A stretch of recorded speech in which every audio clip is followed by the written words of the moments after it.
welcome to the service, back from vacation, and the flight back, there was so much suffering, that I learned some very powerful techniques. I remembered and learned, and I guess I channeled in some very powerful meditation techniques that helped me get through the whole trip back, because it was so full of suffering that actually one of us didn't even make it back. One of us still in Dominican. Only 4 of us went, 3 came back. The suffering was so vast, it was so powerful that one of us didn't even make it back. So I'm going to tell you guys about that. And I figured, as a comedy writer, I should be doing some airport karmas. As a comedy writer, it is my karmas to do writings on the airport industry and the airline industry. So I must do my karmas. They must be done. But before I do my karmas, make sure you do yours. Hit the like, hit the subscribe, and on my count, I'm going to hit the bell, the singing bell. And then we will listen to this with absolute focus, like a perfect, beautiful meditation. In 3, 2, and...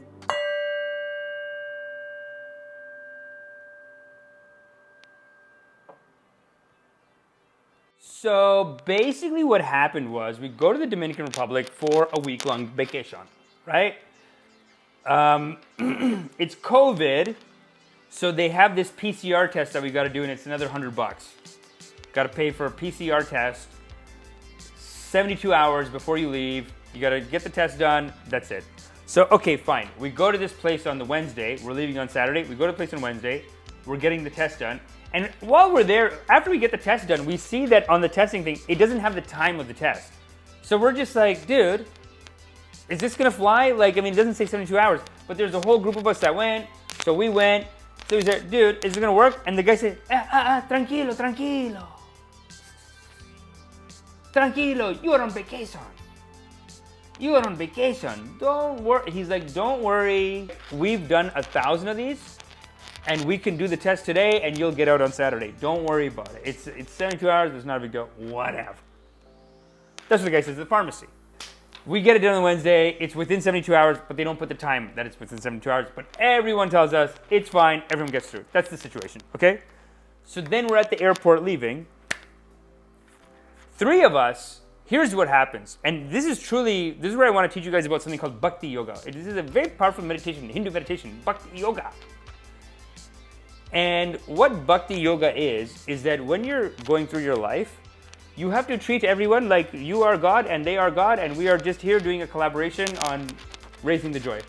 That's what they believe. You have to treat every person like that.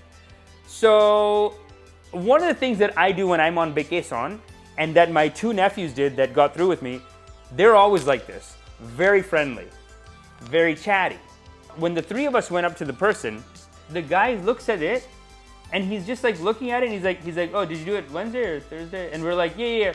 We go, yeah, amigo, official. Amigo, official, yes. And we just said, let's go. Basically, we did a no mind. We did a, hey, we said, brother, because we chatted with them a bit, kind of friendly, we said, brother, no mind. And the guy said, no mind. And basically, this is a very powerful Bhakti Yoga technique. Bhakti Yoga is like a Hindu technique where what you do is, like I said before, you don't see each other as human to human. You see everything as I am Bhagwan and you are Bhagwan. And I love you and we are love. They don't even, in Bhakti Yoga, they teach that I am love and you are love, and everything else in the atoms, it's just love in there. So everything is love, and I love you and you love me. So I think what happened, I don't know, because nobody gives you the official report, but I think what happened is as we approached, because we're friendly, chatty a little bit, we spoke from the Bhagwan inside of us into the Bhagwan inside of them, and we said, hello Bhagwan, it's me Bhagwan. I did 72 hours, please let me go Bhagwan, don't worry Bhagwan. And those guys basically said, oh, Bhagwan, don't worry, Bhagwan, you go now. And the 3 of us got through. But one guy in our group, my cousin, and 2 other families, whole families, they're still in the Dominican. Still in the Dominican. Couldn't get through. But honestly, this is, I think it could be a case of Bhakti Yoga though. Because even my nephews, when I was growing up with these guys, their dad was a very powerful Bhakti yogi. Because we would go to restaurants with him, right? This is how he orders at the restaurant. The dad goes, hello, darling. Hello. Darling, okay, come here. Wow, so beautiful, darling. Okay, get me one French fry, put gravy on it, make it juicy, okay? And make it a very beautiful and beautiful like you. Thank you, now you go. That's how he would talk to the waitress. Now, a lot of you guys are gonna say, what the fuck? Even when I was a kid, I was like, okay, you can't say beautiful darling. I was always, as a kid, as like a 14-year-old or whatever, however old I was always like, oh, what is he doing? You can't say this and you can't do whatever, right? I would always think that. An hour later, that server would be like, Mr. Patel, we're getting fucking shots. Fuck you, dude. You're hilarious, dude. Love this guy. Like, they became friends. Right? Because, okay, there's a bit of a language issue in the Bhakti Yoga translation. He's saying beautiful darling, a creation of the Most High God. That's how he meant it, like that. Okay? Before anyone tries to cancel me over this shit, just remember that you're canceling a whole religion and a beautiful belief and a beautiful culture. Because he was saying, hello, darling. Come here, darling. Okay, make a French fry. Make it very juicy, okay? We are, oh my God, all day heat and everything. And bring one cold drink to make me feel repressed. So, like, he would tell her the whole story of the day. And then they'd get into jokes after that. And I remember my parents were always just like, pizza, like, just give me what they just order the food. They had no bhakti. They had no love for the thing. And then every time, like, it was time to give the tip, I remember my mom would be like, huh, what tip? Why tip? She didn't even do anything. She just brought the food over. What, I gotta give a tip for that? That's what my mom, because she's not here. She's not lovingly in the moment with them. But my uncle, my two nephews that I just went to the Dominican with, their dad, he always had a bhakti. He was like a bhakti yogi. But then my cousin, he goes up. And when he goes up, I think they did the same thing where the guy at the desk was like, okay, what date is it, whatever. And then I think my cousin, he just says, you got me. It was too close. We got it too close. We got it too close.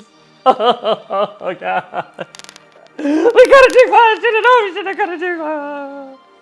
I think that's what he was doing. I don't think he was doing Bhakti Yoga. My mom never did Bhakti Yoga either. My parents, his parents, they were always more of like the worried.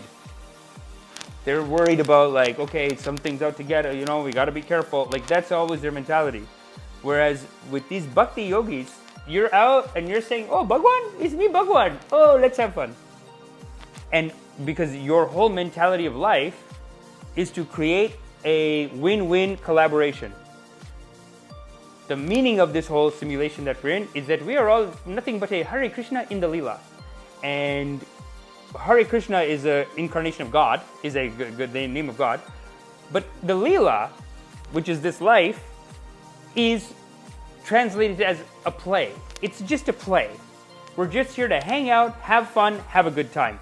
It's a play for gods. It's a very difficult play because we as gods are infinite beings. We're infinitely intelligent and we made the whole thing, apparently. I mean, I don't know. That's what they're teaching. We made this whole thing. Me and you did it. We're all here collaborating on this thing together.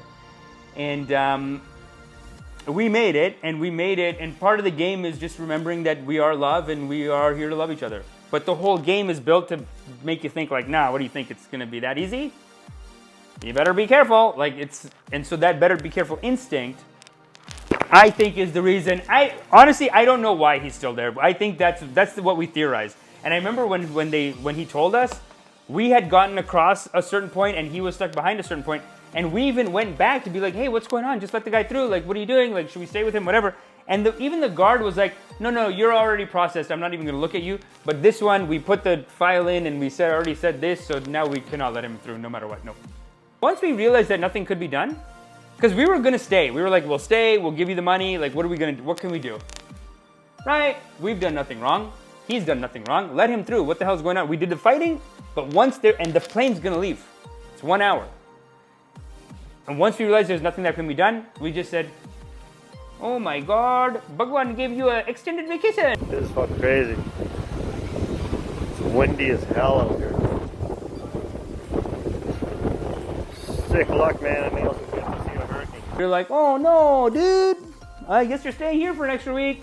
Wow, Bhagwan gave you extra vacation. Oh my God. Like that's what else are you gonna do, right? And then that too became a Bhakti Yoga for us.